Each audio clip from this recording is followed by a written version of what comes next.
peringatan keras untuk semua istri yang ada di seluruh Indonesia. Ingat, jangan pernah terlalu mengekang suami kalian. Karena apa?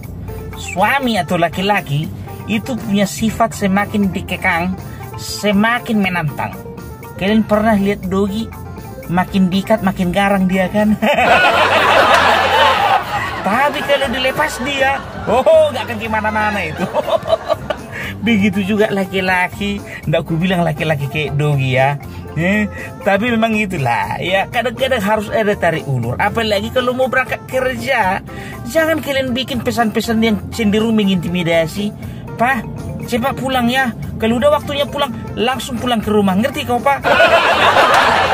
Kalian kira suami kalian itu anak TK? Di mana-mana suami rata-rata pulang kerja langsung pulang ke rumah itu. Karena apa? Lapar.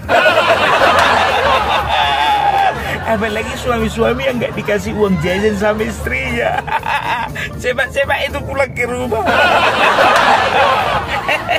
Apalagi untuk istri-istri yang pencemburu. Dibilangnya lah sama suami, Pak, hati-hati di jalan ya, baik-baik kerjanya ya Pak. Ingat ya Pak, jangan macam-macam di kantor.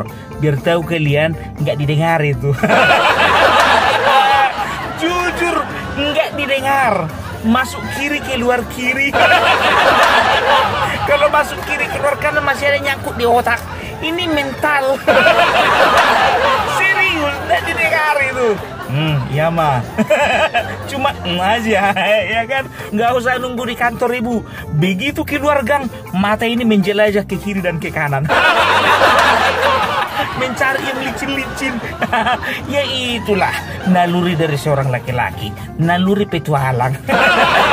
Makanya kalau mau pergi kerja suami, cukup pesan singkat saja, Pak, baik-baik kerja, hati-hati di jalan, dan Tuhan berkati Pak. Udah cukup, titik. Jangan ditambah-tambah lagi, percuma. Selamat pagi Portivi, salam Parpelak.